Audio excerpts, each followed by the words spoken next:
Hola, buenas tardes jóvenes, ¿qué tal? ¿Cómo están? Aquí nos encontramos nuevamente en una cápsula, creo que es la número 3, ¿ya?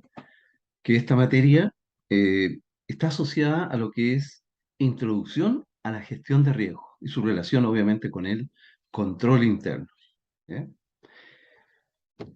En esta cápsula está básicamente asociado a las PPT que yo le subí el día 14 de septiembre, el miércoles, ¿ya?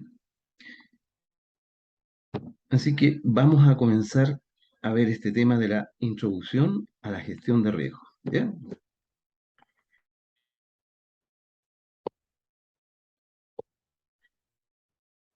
Vamos a partir en esta diapo, ¿ya? Con un repaso, ¿ya? De lo que hemos visto básicamente de eh, administración estratégica, ¿ya? Planificación estratégica, ¿ya? Y todo lo que es el tema del establecimiento de la misión, la visión, ¿ya? Y los valores de la organización. Bueno, algunos alumnos podrán cuestionarse por qué vemos temas de administración en esta asignatura de auditoría de gestión. Bueno, esta imagen que está aquí grafica el por qué es tan importante hacer todo este análisis inicial para nosotros poder determinar el día de mañana de qué manera vamos a auditar y verificar que se esté controlando de manera adecuada todo lo otro. ¿Ya? Entonces, yendo al esquema, ¿ya? Fíjense acá al lado izquierdo, nos encontramos con la situación actual, que puede ser cualquier organización, ¿ya? Incluso podría ser la de las hamburguesas que vimos en la cápsula anterior, ¿se acuerdan?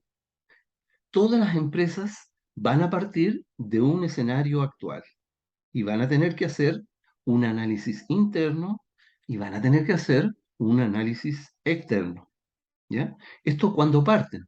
Por ejemplo, si ustedes tienen alguna idea de negocio en el rubro de lo que sea, van a tener que partir de este análisis interno y uno externo, ¿ya? Estos dos análisis les va a permitir a ustedes definir o formular la estrategia en definitiva, ¿ya? Esto va a tener niveles de planificación como estrategias corporativas, estrategias de negocio o estrategias funcionales, ¿ya? Cuando estamos en la parte que corresponde aquí a la misión, en primera instancia, formulamos nosotros la estrategia, primero, y después vamos abordando lo que es la implementación de la estrategia. Cuando hablábamos, ¿se acuerdan del cuadro de mando integral, la misión, los objetivos estratégicos? Y aquí, en el fondo, nosotros implementamos la estrategia, ¿ya? Es decir, una vez que ya está definida, tanto en el ámbito de recursos humanos, de la organización, áreas claves respecto a la dirección, ¿ya? Sistemas de dirección, evaluaciones de desempeño, sistemas de incentivo, control de gestión. En general, ¿de qué manera nosotros hacemos, en la parte de la formulación de la estrategia, la bajada de la misión? ¿Ya? Cuando ya tenemos la bajada, hacemos entonces la implementación de la estrategia. Y ahí es donde definimos los objetivos estratégicos y ahí vemos cuáles son todos los objetivos que la organización se establece y cómo se distribuyen en cada una de las áreas dentro de la organización, ¿ya? Y en forma posterior, ya ligado a lo que es la visión, es ver de qué manera yo voy a poder administrar toda esta estrategia y de qué manera voy a administrar el resultado de estos procesos, ¿ya? Entonces, voy a tener dentro del control de gestión unidades, voy a tener indicadores, voy a tener presupuestos. O sea, lo que voy a tener con todo esto son controles, ¿ya? Y estos controles, en teoría, dependiendo de cómo yo los haya definido, me van a ir permitiendo cumplir entonces con la visión, ¿ya? Entonces, partimos de una situación actual, fíjense, y de esta situación actual, fíjense acá abajito, tenemos la variable tiempo, que nos va a permitir que la formulación, ¿ya? La implementación y la ejecución de mi estrategia vayan a caminar en línea con la visión, ¿ya? Entonces, A través de la variable tiempo, fíjense, yo parto de la situación actual, pasando por la formulación, la implementación de la estrategia, ¿ya? Y la ejecución de la estrategia, hasta llegar, ¿ya?, a caminar a lograr la visión que definí, en teoría, que es donde yo quiero llegar como organización, ¿ya? Esto tiene un proceso de retroalimentación, con ese análisis interno y con este análisis externo que se va retroalimentando con todas las variables que ya definimos. ¿M? Entonces, de manera general, ¿por qué es tan importante saber establecer la estrategia? Porque dentro de esta asignatura vamos a velar porque los controles que la organización definió vayan en línea a cumplir con esa estrategia. Entonces, en la medida que se vayan alejando de la estrategia, vamos a tener que ser capaces, como área de auditoría o bien como área de control de gestión, de levantar la mano y decir, oye, lamentablemente acá tenemos ciertos indicadores que están dando luces que esto no está funcionando bien. Entonces, nos está mostrando que no estamos cumpliendo con la misión. Y hay posibilidades, incluso, que la empresa en marcha, que es la continuidad de la empresa, se pudiese ver afectada, porque en la medida que la organización no sea capaz de gestionar de manera adecuada sus riesgos, no sea capaz de gestionar de manera eh, que esté funcionando adecuadamente su negocio, entonces lisa y llanamente puede condicionar lamentablemente su existencia en la organización. ¿Ya? Por eso es tan importante cuando partimos con esto de la misión, partimos con el tema de la visión, la estrategia, ¿ya? Todo esto implica riesgos. Y en función de eso, nosotros vamos a establecer controles que vayan en línea a administrar esos riesgos que nos vamos a ir encontrando. Eso es de manera general lo que hemos visto de la planificación estratégica en las sesiones anteriores y en las cápsulas anteriores, ¿ya? Y la importancia de ver el tema de la administración en esta asignatura. Ese es el motivo, ¿ya? Por eso es tan importante que el FODA pega tan bien en el control de gestión, ¿ya? O las 5 fuerzas de Porter pegan muy bien en lo que es el análisis externo, ¿ya? Aquí lo que hacemos es presentar a la empresa en marcha y darle como un eje general, ¿ya? Entonces, la visión, ojo, recuerden, que es la imagen de lo cual la empresa quiere llegar a ser a futuro. En este esquema, piensen que la visión sería lo más abstracto. En teoría, yo al tener todos estos antecedentes, todo este diseño operacional que está funcionando en todo este engranaje, me va a permitir ir acercándome poco a poco a la visión que yo establecí originalmente. Entonces, si dentro de todo este sistema integrado, ¿ya?, dentro de todo este engranaje que estamos viendo, el control de gestión es lo final, ¿ya? Me está arrojando que cada vez que me alejo más de la visión es porque necesariamente hay un problema. Entonces, toda esta sinergia de procesos, de levantamiento de información, de definición de riesgo, lo que va a hacer es permitirme ir en línea hacia el objetivo estratégico y poder llegar a obtener mi visión a futuro, ¿ya? Entonces, lo que aquí tenemos en la práctica es de qué manera operativizamos todas las definiciones de estrategia que hace la administración.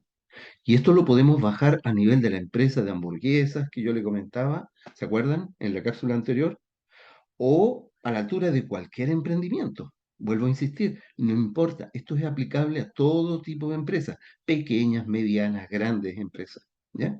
En el fondo, independientemente que la empresa sea más grande o sea pequeña, esto es transversal y es transversal en términos estratégicos, es transversal en términos operacionales, en términos administrativos, es transversal en términos financieros.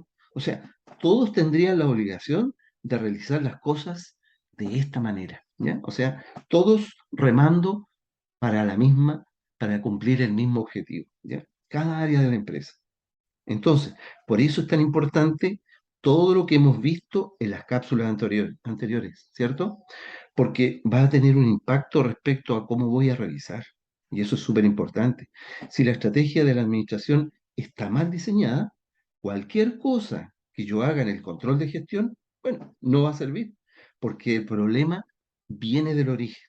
Entonces, cuando nosotros nos paramos en una organización, tenemos que ver de qué manera conversa con los procedimientos que hace auditoría o los procedimientos que las distintas áreas están llevando a cabo. Bien, entonces ahora nos enfocamos en la materia correspondiente a esta sesión, ¿ya? Esta materia es propia de la asignatura en que nosotros estamos, ¿ya? O sea, ya no vamos a hablar tanto de administración, sino que nos vamos a enfocar más en lo que es nuestra asignatura, ¿ya? Es decir, cómo es la gestión de riesgos y el control interno. Bueno, aquí se levanta una pregunta que dice, ¿cómo crees que la gobernanza, la gestión de riesgos y el control interno están relacionados unos con otros? ¿Ya? Bueno, esta interrogante se responde en las siguientes diapositivas. Pasamos a la siguiente. Fíjense, aquí vamos a ver cómo se aprecia cada uno de estos subconjuntos, ¿ya? Vamos a ver que forman parte de algo mayor. Primero, tenemos el control interno, ¿ya? Que forma parte de la gestión de riesgos. Entonces, para que nos vayamos dando una idea, ¿ya? A través de este diagrama, ¿qué relación existe entre control interno, gestión de riesgos, ¿ya? Y en la gobernanza corporativa, ¿ya? ¿Qué relación existe? Bueno, el control interno, como les decía, forma parte de la gestión de riesgos con que cuenta una organización. Después vemos cómo este control interno, cómo la gestión de riesgos forman parte de la gobernanza corporativa. ¿Se fijan? Entonces, tanto el control interno, que es subconjunto, forma parte integral dentro de la gestión de riesgos, y ambos, control interno y gestión de riesgos, son subconjuntos de la gobernanza corporativa, ¿ya? Es decir, de todo lo que es el directorio, ¿ya? De todo lo que es la filosofía de la administración. Y por otro lado, fíjense, todos estos subconjuntos que están aquí, a su vez, forman parte de la accountability, ¿ya? El cual va orientado a lo que se dice rendición de cuentas, ¿ya? Que es de qué manera la organización es capaz de pararse frente a esos stakeholders, o también llamados grupos de interés, para dar cuenta cómo está llevando a cabo su gestión. Entonces, en el directorio, en los municipios, hacen a veces estos accountability, ¿ya? Es cuando están efectuando estas rendiciones de cuentas, ¿ya? Por ejemplo, el Servicio de Impuestos Internos, este año, a través del ministro de Hacienda, Marcel, ¿ya? Bueno, no solamente este año, sino que todos estos últimos años, ha enviado correos a algunos contribuyentes diciéndoles, este año usted pagó, según su renta, tanta cantidad de dinero por concepto de impuesto a la renta. Y esto se destinó o se gastó de esta manera. Por ejemplo, en los correos dicen, se logró capitalizar tanta cantidad de dinero en educación, tanta cantidad de dinero en construcción, tanta cantidad de dinero en adecuación de hospitales. En fin, ¿ya? Todo esto es parte de una rendición de cuentas. En teoría, yo como empresa transmito de qué manera estoy haciendo las cosas y de qué manera estoy realizando mi gestión, ¿ya? Y podemos apreciar transversalmente a la auditoría interna. Fíjense, aquí está la auditoría interna, que está vinculada con todo esto. La auditoría debe ser capaz de estar presente transversalmente en toda la organización y velar, ¿por qué? Porque el control interno, ¿ya? Funcione bien, velar por el correcto análisis de la gestión de riesgo. Si hay problemas en la gobernanza corporativa, entonces hay que plantear situaciones de mejora, elevar informes, participar en los comités de auditoría, etcétera, ¿ya? Toda esa es la función de auditoría interna. Entonces, nosotros, como auditoría interna, tenemos que ser capaces de vincularnos transversalmente con todas las áreas de interés de la organización en general, ¿ya? En general, con toda la empresa, ¿ya? Entonces, la auditoría interna en general está constantemente haciendo análisis de gestión de riesgo, está constantemente revisando de qué manera se controlan los procesos, está evaluando los ciclos, evalúa todo lo operacional, evalúa lo comercial, ¿se fijan? Es a nivel global, ¿ya? En forma transversal a toda la organización. Entonces, lo que tenemos que entender de manera integral es que acá todo conversa, ¿ya? Acá no hay áreas que están focalizadas en un sector, sino que cada una es parte de un todo. Acá lo vemos con una mirada sinérgica, en la que en una institución cada área depende de la otra, ¿ya? Son engranajes, ¿ya? Son eslabones que van unidos unos con otros, y cada uno de esos eslabones depende del otro, ¿ya? Entonces, desde el punto de vista de la auditoría interna, nosotros tenemos que ser capaces de establecer situaciones de riesgo, tenemos que establecer controles preventivos y también establecer controles detectivos, ¿ya? Si nos llega a pasar una situación grave, bueno, debemos aplicar controles correctivos para que no vuelva a suceder. Entonces, en función de eso, tenemos que tener una visión completa de cómo funciona toda la organización. O sea, no es una tarea menor, jóvenes, el tema de la auditoría interna, ¿ya? Veamos ahora cuáles serían las graves fallas en que se podrían producir en el control de riesgos y en el control interno, ¿ya? Primero, tener una mentalidad enfocada solamente en el cumplimiento. Chuta, esa sería una gran falla, ¿ya?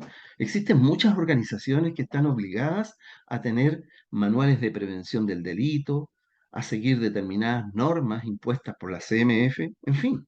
Entonces, puede ser que la empresa lo único que haga es no ver el valor agregado que le puede dar al realizar toda esta estrategia del cumplimiento normativo y el doble clic, ¿ya? Que te permite como internalizar todos los riesgos que te están diciendo que hay.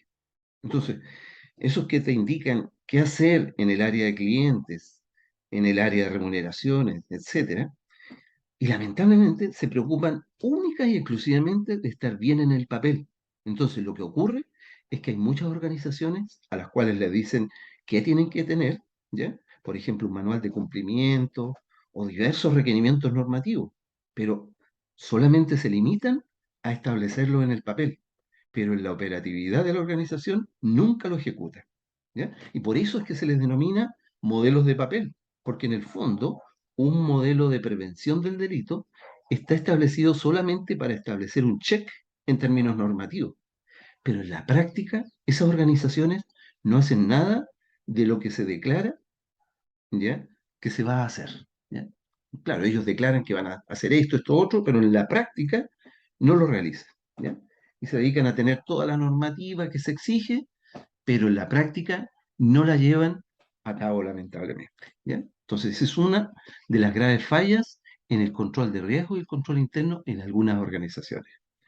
Otra situación es tratar el riesgo únicamente como algo negativo y pasar por alto que las entidades tienen que asumir riesgos en la búsqueda de sus objetivos. Bueno, acá es como taparse los ojos y decir que no hay ningún tipo de riesgo, que todo el riesgo es malo y yo como empresa no estoy expuesto a ningún riesgo. Y después, como no administré, como no mitiqué ningún riesgo, ninguna materia de riesgo, bueno, cuando ya se materializa este y afecta a mi institución, ya es demasiado tarde como para poder reaccionar, lamentablemente. Por eso es que las organizaciones tienen que ser capaces de ver el valor agregado existente en la administración de los riesgos en lo que esta organización está expuesta, ¿ya? Eso es súper importante. Ojo, al final del curso voy a hacer un check, ¿ya? Con alguna empresa para que después ustedes vean de qué manera las empresas logran internalizar todo esto, ¿ya? Tercer tipo de falla grave, fíjense. Gestión de riesgos y control interno demasiado centrados en la información financiera externa. O sea, preocuparse de la información financiera que entrega el mercado en términos generales y no fijarme bien en lo que está pasando dentro de mi organización. Entonces, yo peco como organización de fijarme mucho en la información que viene del mercado, ¿ya? Puedo estar despreocupando lamentablemente lo que está ocurriendo al interior de mi organización, ¿ya? Ese es otro tipo de falla grave que se puede cometer desde el punto de vista del control de riesgo y el control interno. Una cuarta falla: visualizar la gestión de riesgos y el control interno como funciones o procesos separados. Es lo que les decía. En el fondo, por un lado tengo la gestión de riesgos y por otro lado tengo el control interno. No de este objeto mancomunado, sino verlo de manera distinta. Claramente nos va a hacer perder valor en la identificación de los riesgos, ¿ya? Lamentablemente, muchas empresas cometen ese error, ¿ah? Lo ven como algo separado. No, es algo que opera de forma mancomunada, unida, ¿ya? Eso es súper importante.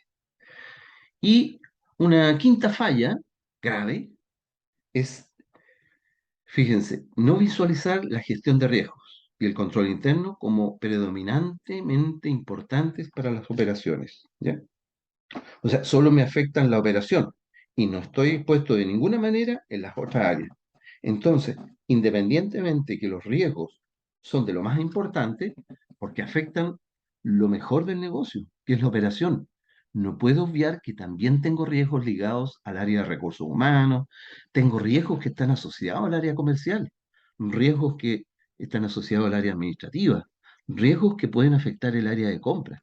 Entonces, es importante tener una visión más amplia, no preocuparse solo que los riesgos que pudiera tener mi organización puedan estar relacionados con el área operacional solamente, ¿no? Sino que con las diversas áreas dentro de la organización, ¿ya? O sea, tengo que tener, perdón, una visión más amplia, ¿ya? En forma transversal, de manera eh, de que yo pueda determinar cómo me están afectando los riesgos a los cuales yo puedo estar expuesto, ¿ya? Entonces, esa es otra gran falla que se puede cometer normalmente en las organizaciones, ¿no? Ahora, vamos a ver lo bueno versus lo malo que tienen las prácticas de control de riesgos y el control interno. Son como 11 comparativos que vamos a ir haciendo, ¿ya? Veamos. El primer comparativo. Fíjense, entre las cosas buenas, ¿ya? Lo bueno está en que el control de riesgo y el control interno son buenos elementos para ayudar a controlar y a lograr objetivos, como les decía. En la medida que yo tenga objetivos previamente definidos, administrando de manera adecuada los riesgos y gestionando un control interno que sea propicio, que esto se desarrolle de manera efectiva, claramente voy a tener un check, porque me va a ser más fácil cumplir los objetivos, ¿ya? Ahora, lo malo sería que lamentablemente el objetivo en sí mismo no es tener como una gestión de riesgos pro y un control interno genial. Si en la práctica no voy a estar cumpliendo los objetivos, ¿ya? No me sirve de nada. Entonces el objetivo estratégico que yo definí y que estoy midiendo y que estoy administrando siempre va a ser lo más relevante y no necesariamente el cómo lo estoy gestionando y de qué manera tengo el control interno. Entonces por ahí nos tenemos que aterrizar un poquito, ¿ya?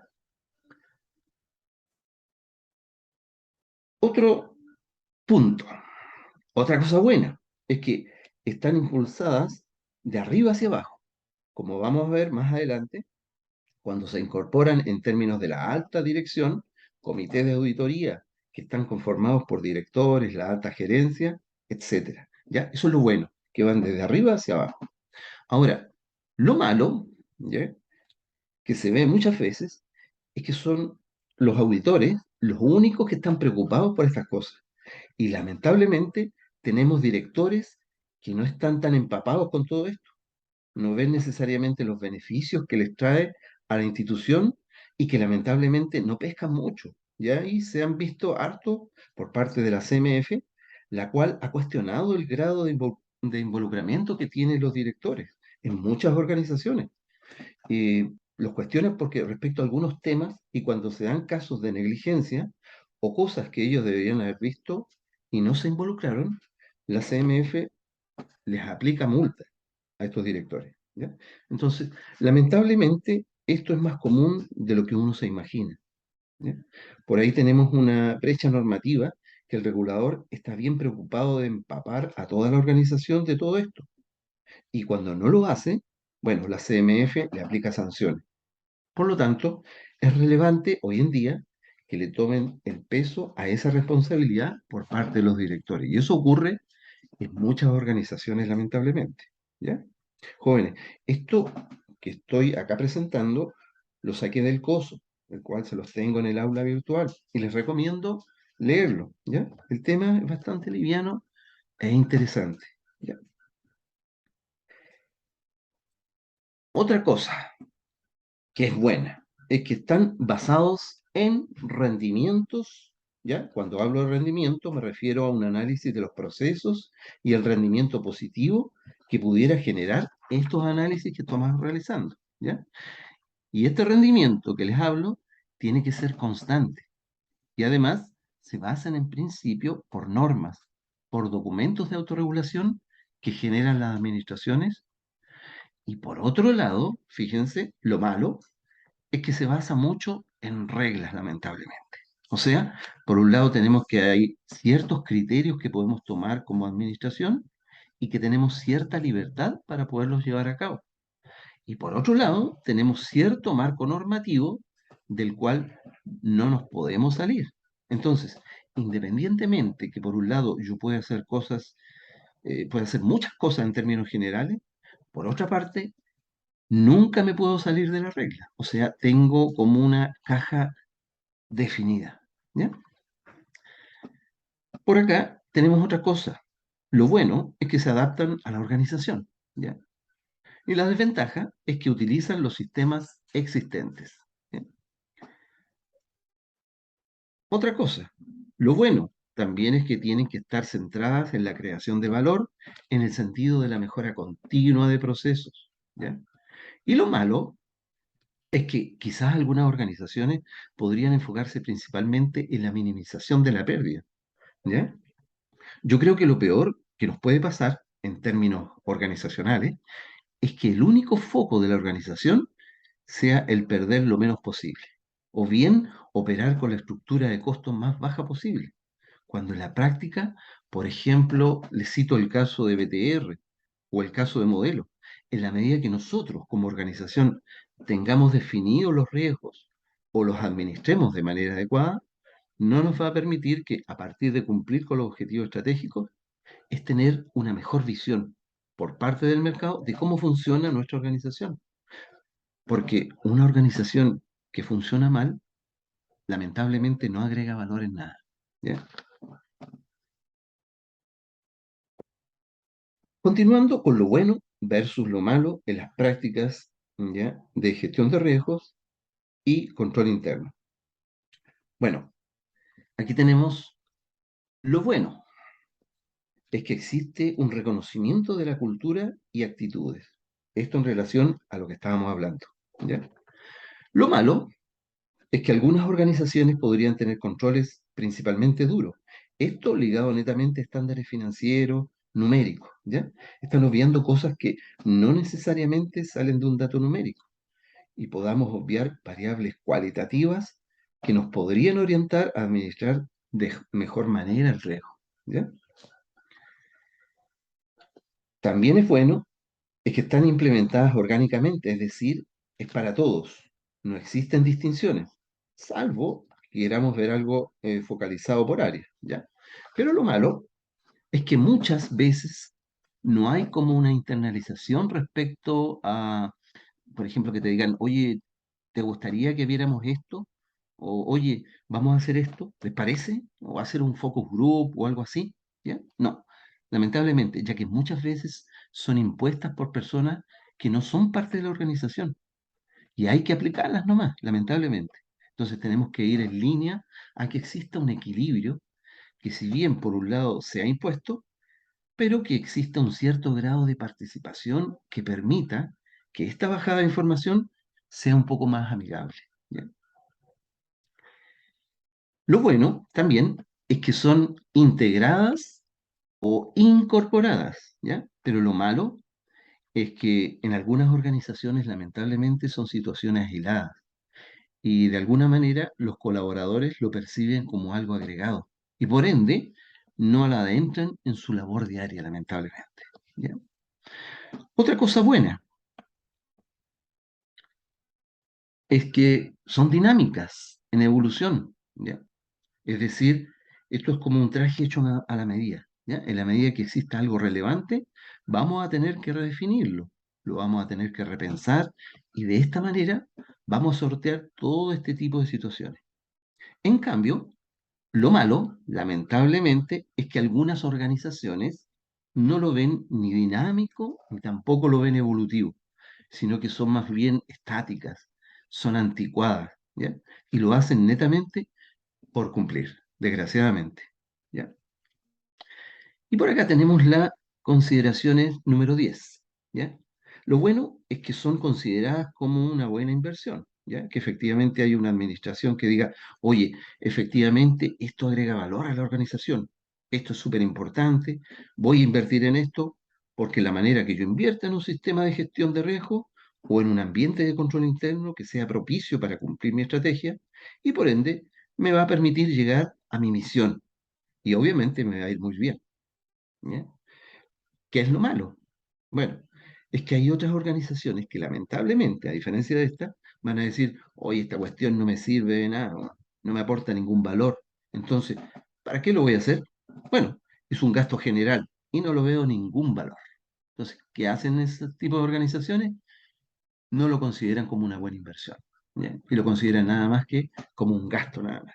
Por lo tanto, no lo realizan. Y por último, en el último comparativo, lo bueno es que está integrada en la gobernabilidad de la organización y que funciona como un todo mancomunado y todo fluye en la misma línea, ¿ya? Lo malo, fíjense, es que hay otras empresas que van a hacer letra muerta, ¿ya? Y van a hacer cualquier manual, cualquier política, procedimientos de papel que en la práctica ninguno en la organización los va a considerar. O pasa de repente que cuando uno va como auditor externo, uno hace levantamientos de control interno de la organización y ¿qué hace? Pide los manuales, pide las políticas, los procedimientos, ¿ya? Entonces, ¿qué hacen ellos? Te entregan versiones en borrador, te entregan documentos que son de hace como 5 años, ¿ya? Y no se encuentran actualizados. Además que no están firmados, no se encuentran en la intranet de la organización. Entonces, nosotros como auditores externos tenemos que levantar todos esos puntos que son debilidades en términos de administración y observarlos, obviamente. Y decir, oye, la empresa no tiene actualizados sus manuales. Otra observación, no tiene actualizadas sus políticas y procedimientos. No están firmadas, etcétera. Entonces eso hay que observarlo, ¿ya? En el fondo, van en línea con mejorar, en términos generales, ¿ya? La gobernabilidad de la organización. Es decir, hay normativas que nadie sabe dónde están y cómo se aplican. En realidad es lo mismo que si no hubiera nada elaborado, lamentablemente.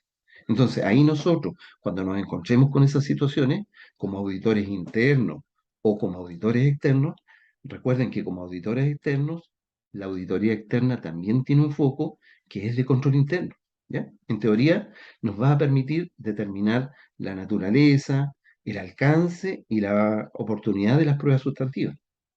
Entonces tenemos que ver cómo funciona el ambiente de control y hay una serie de situaciones que nosotros analizamos para llegar a las pruebas sustantivas que son netamente numéricas.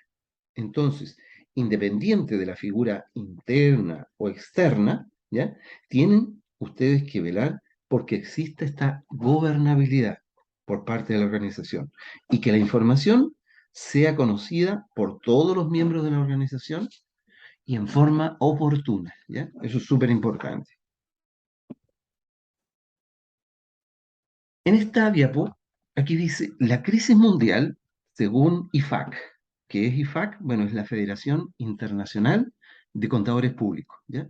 Ellos dicen que los principales problemas en la gestión de riesgo fueron causados por, primero, fallas éticas. Segundo, por gobernanza, gestión de riesgo, en teoría, pero no en espíritu. Es decir, digo que lo hago, pero en la práctica no hago nada, lamentablemente, ¿ya? También fue causada por sobrecarga reglamentaria, lo que lleva al cumplimiento legalista O sea, tengo muchas normas y estoy como full, lleno de controles y normativas, lleno de políticas, pero en la práctica es una cantidad de grasa tan desproporcionada que no me permite que los controles se lleven de manera adecuada, que es lo que pasa, por ejemplo, en Codelco. ¿Ya? En Codelco están llenos de controles, están llenos de auditoría y de gestiones, que lamentablemente llega un punto en que todo eso llega a afectar la operación normal de la compañía, lamentablemente. Entonces, los tiempos de respuesta en esos casos son mucho más lentos, que muchas veces no va en línea con el dinamismo que necesita el negocio. Entonces, es importante tener como un cierto equilibrio entre los controles y los resultados que tengo de ellos. ¿Ya? Hay que tener un cierto equilibrio, ¿ya? No irse, como se dice, muy al chancho en ese tema. ¿Ya? También fueron causados por sistemas de control de riesgo demasiado centrados solo en controles de información financiera, que es lo que yo les comentaba en el punto anterior, ¿ya? En el fondo, no tenemos como esta visión respecto a las variables cualitativas, que no necesariamente las voy a ver en términos financieros. Lo que les hablaba en la primera clase, ¿se acuerdan de Steve Jobs cuando estaba enfermo? ¿Dónde veo eso? Obviamente en ningún lado, ¿ya? Debo ser capaz, en primera instancia, de tomar información cuantitativa, lo que por lo menos en términos de la auditoría es muy relevante. ¿Ya? Pero también tengo que tener un control de riesgo que vaya enfocado a variables que no necesariamente son cuantitativas, sino que son cualitativas. Entonces, tengo que buscar la manera de poder abordar estos riesgos y de poder administrarlos en variables cualitativas, ¿ya? Quizás las cuales puedan después convertirse en términos numéricos para poder definir métricas y cosas así, pero teniendo esta visión un poco más global, ¿ya? Por acá tenemos las conclusiones de la crisis. Son básicamente dos conclusiones. La primera, las entidades deben adoptar un enfoque más amplio en la gestión de riesgos y en el control interno. Y la aplicación adecuada de las normas y principios de gestión de riesgo y control interno es a menudo el problema. Bueno, este punto se refiere a que principalmente las organizaciones como que no entienden bien el espíritu o no entienden las normas y principios que se definen para la gestión de riesgo o para el control interno. Entonces, como nadie entiende lo que se está haciendo, cuando yo como auditor voy con la banderita y les digo, oye, yo necesito hacer esto, porque el propósito es esto y esto otro, bueno, no lo entienden. Y como no lo entienden, es como un cacho para ellos. Y fíjense que típico, dicen, oye, ya llegó el auditor a pedirme esta cuestión. Oye, pero si ya la vimos el año pasado. O dicen, esto aquí, esto allá, ¿ya? Se van a encontrar con esas situaciones. Entonces, cuando ustedes sean auditores, ya sea internos o auditores externos, es súper importante que ustedes les puedan transmitir a su contraparte, es decir, a la persona con la cual van a ver, no sé, un flujograma, o van a ver un ciclo, o van a ver un inventario, lo que sea, ¿ya? Tienen que transmitirle el propósito que tiene definido el procedimiento que ustedes están haciendo, ¿ya? Y tienen que decirle, oye, mira, ¿sabes qué? Yo tengo que revisar esto y necesito esto y esto otro. O sea, ser bien, bien claro lo que ustedes necesitan, ¿ya? Y decirle, bueno, porque en teoría al revisarlo me va a permitir poder determinar de qué manera, etcétera. O sea, la idea es explicarle lo más detalladamente posible lo que ustedes necesitan y para qué lo necesitan, es decir, para que ellos entiendan la importancia, ¿ya? De la documentación, de la información que ustedes van a recibir de ellos, ¿ya? Entonces, siempre tienen que ir como con esta labor educativa y ser lo más didácticos posible en la explicación de lo que ustedes necesitan, para que esta persona, ¿ya? Su contraparte, entienda el motivo de por qué nosotros estamos realizando todos estos procedimientos, ¿ya? Entonces, al entenderlo, la idea es que todo esto se haga más amigable, ¿ya? Y no seamos como el típico auditor cacho, ¿ya? Cuando ellos dicen típico, oye, lo único que hace es hacerme perder el tiempo este auditor y no entiende nada cómo funciona la organización. O hay algunos que dicen, no cacha bien cómo funciona el mercado de este rubro. Entonces, jóvenes, los invito a que sean muy educativos en este sentido. Y lo principal es que si ustedes parten como staff o un cargo similar, nunca vayan a hacer un procedimiento que no sepan ustedes para qué es. ¿Ya? Es muy importante que siempre que ustedes estén con un equipo de auditoría, que al momento de ir a interactuar con alguna gerencia o con alguna jefatura, es súper importante que ellos entiendan bien cuál es el motivo de lo que ustedes están haciendo. Eso es súper importante, ¿ya? Porque se está haciendo tal cosa y la importancia que reviste para su trabajo, el contar con esa información de lo que ustedes le están solicitando. Entonces hay que dejarle muy en claro a los directivos de la información que ustedes están requiriendo, para qué lo hacen y la importancia que ésta tiene para su trabajo. ¿Ya? Entonces, de esa manera no van a tener mayores problemas, ya que muchas veces las personas que van a estar frente a ustedes van a ser profesionales que llevan 5 años en la organización, 10 años en área administrativa, o sea, conocen el revés y el derecho al mercado. Quizás ustedes van a estar recién incursionando en este tipo de organizaciones o en ese rubro, ¿ya? Entonces, deben empaparse harto con el equipo de auditoría. Y si no hay equipo y están solos, entonces les recomiendo estudiar muy bien los papeles de trabajo de la auditoría del año anterior. Eso es súper importante, ¿ya? Revisar y empaparse con la industria como que si fueran a dar un examen de dicha materia, ¿ya? Como para no llegar tan desprovistos de conocimiento de la materia en cuestión o que en definitiva no se generen estos tipos de problemas en el fondo. ¿M? Eso es como una recomendación, jóvenes. Bien, en esta diapo, aquí dice el pensamiento actual sobre el riesgo, ¿ya? Entonces, se ha reflejado de alguna manera en la siguiente foto, fíjense. Aquí dice, el lugar más seguro para un barco es permanecer en el puerto, ¿ya? Pero esto no es para lo que se construyeron los barcos, ¿ya? Claro, no como el caso, por ejemplo, del Titanic. Si sale a navegar, se puede encontrar con peligros como un iceberg contra el cual puede chocar y en definitiva terminar al fondo del mar, ¿ya? Pero el tema de fondo es que los barcos fueron construidos para el transporte de personas, fueron construidos para el transporte de mercancías hacia otros destinos, como destinos cercanos, destinos muy lejanos, donde tienen que surcar por distintos tipos de océanos y enfrentar distintas adversidades como fuertes vientos, tempestades, huracanes, etcétera. Entonces, todo eso, lamentablemente, va a implicar riesgos, ¿ya? Entonces, como estoy obligado a asumir ciertos riesgos para cumplir mi objetivo, porque no hay posibilidad alguna de que cumpla mi visión si yo en mi organización no asumo riesgo. Tengo que ser capaz de definir el riesgo y ser capaz de poder administrarlo. Súper importante. Entonces, ¿cuál es el riesgo? Bueno, el riesgo hoy en día se define como el efecto de la incertidumbre sobre el establecimiento y logro de los objetivos de la entidad.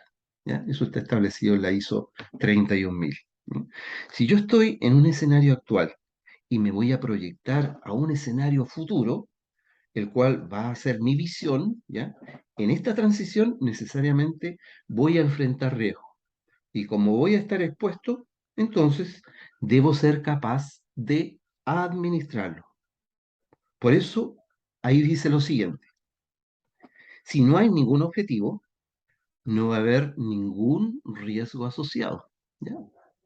Por lo tanto, el riesgo siempre debe evaluarse a la luz de los objetivos de la entidad, ¿ya? Entonces, ¿cuáles son mis objetivos? Bueno, visión estratégica. Ya lo vimos en el cuadro de mando integral, ¿se acuerdan?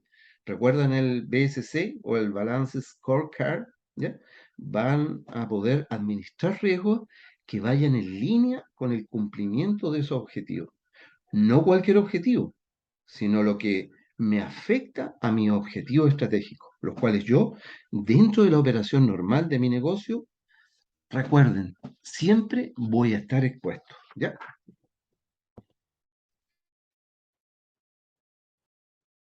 El pensamiento actual sobre el riesgo.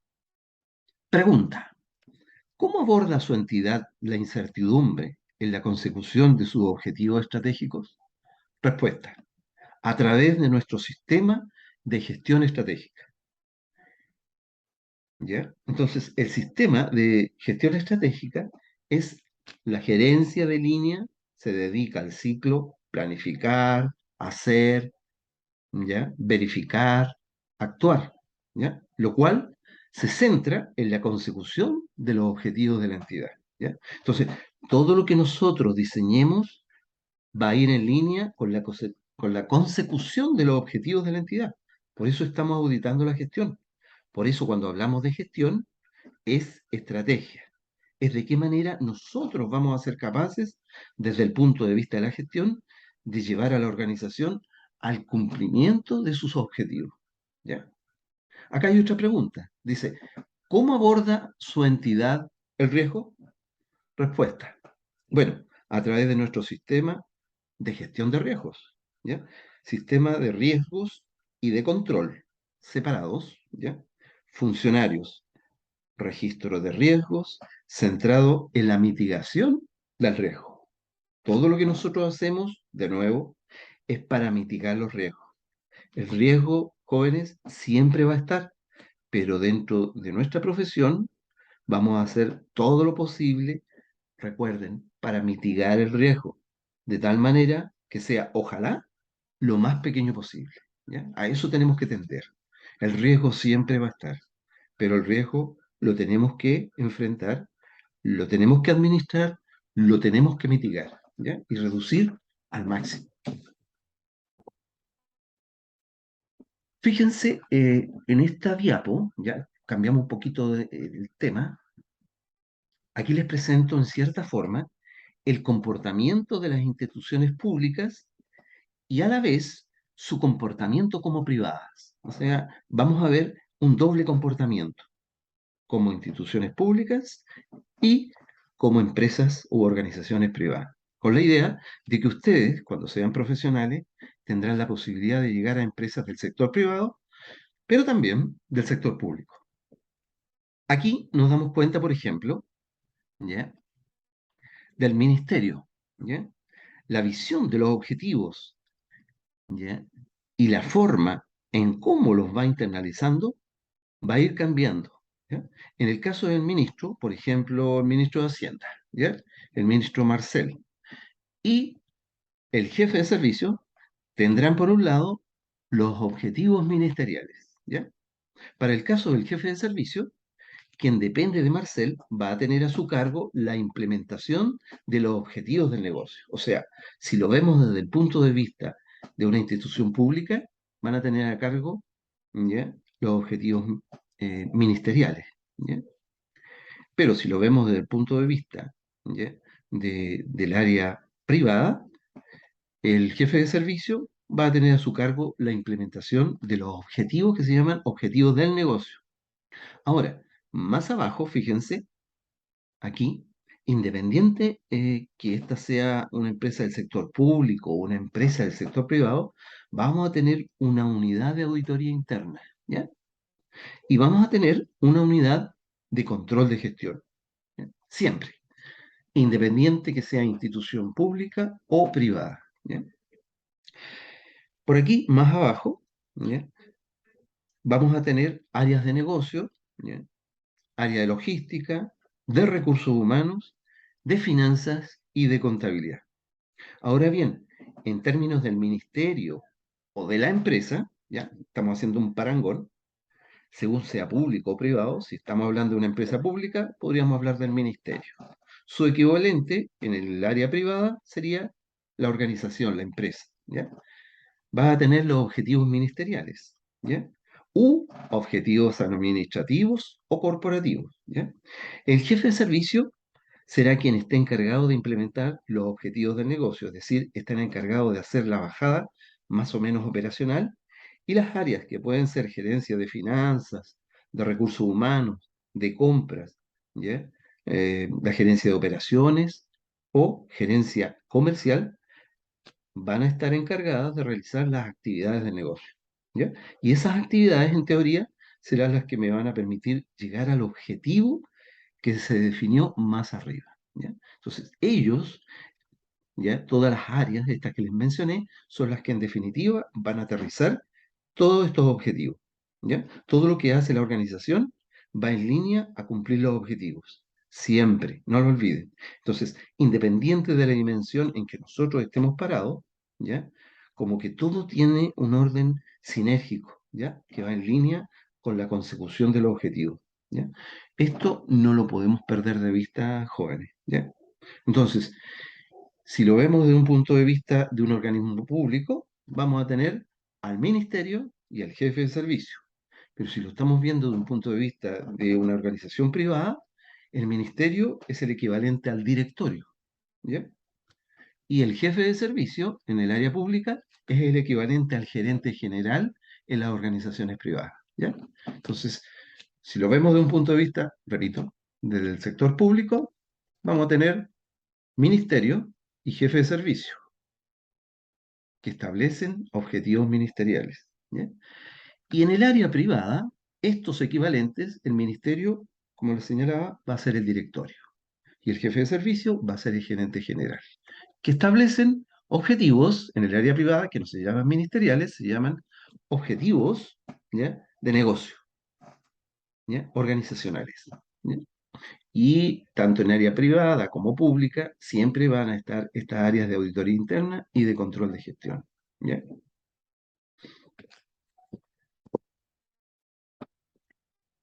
Ahí está. Ellos implementan, ministerio y jefe de servicio, objetivos ministeriales. Y desde el punto de vista del sector privado, ellos implementan los objetivos del negocio, ¿ya?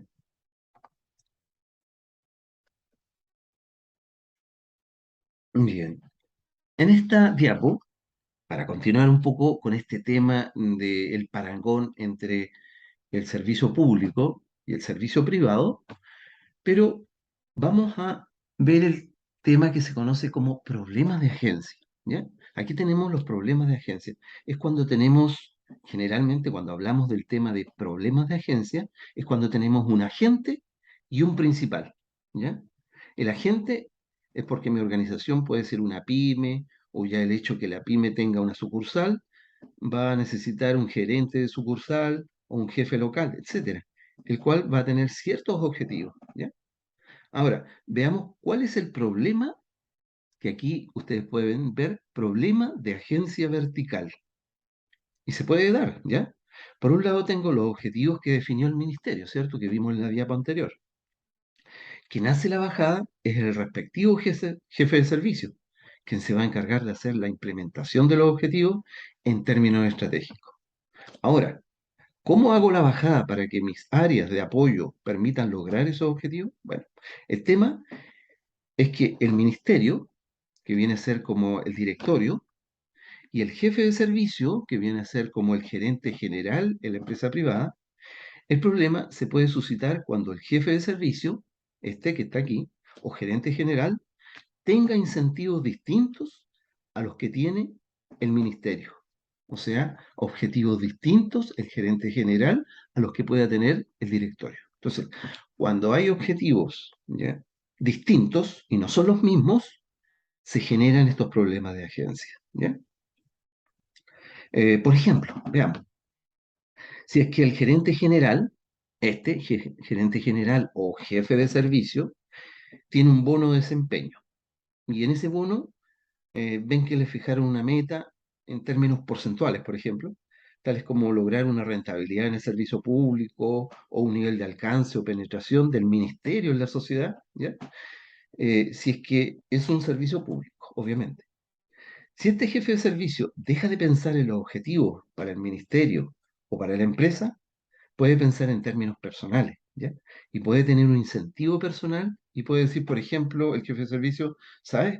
Que lo que voy a hacer, voy a manipular la información para ganarme el bono, ¿ya? Me da lo mismo los objetivos del ministerio. Ese es uno de los principales problemas de agencia.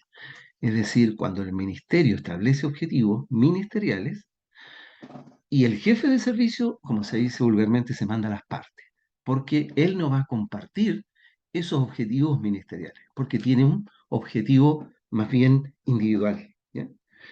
Y como le señalaba el ejemplo del bono, que se establece un bono por rendimiento, ¿ya?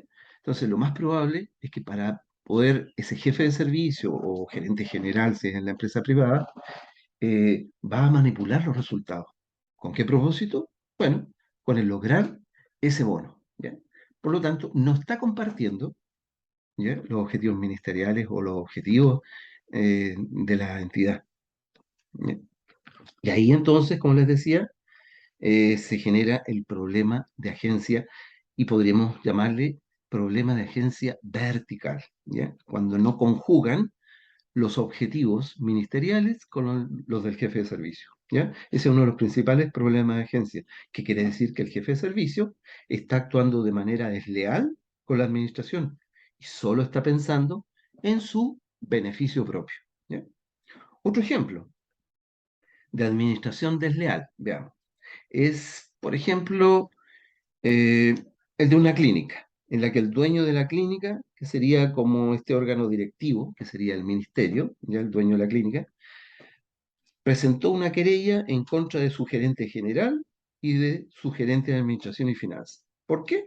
Bueno, porque estos dos gerentes se coludieron para defalcar a la clínica. Claramente, ese es un problema de agencia, ¿ya?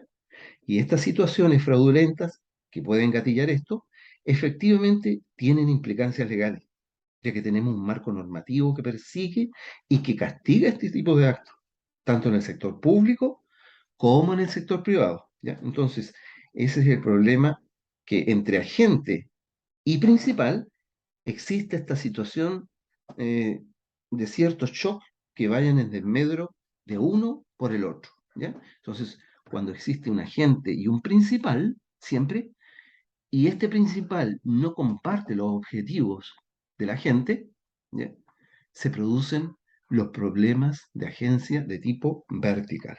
Entonces, volviendo acá a la diapo, el problema que también se puede suscitar es lo que aquí podemos apreciar: problema de agencia horizontal, ¿ya?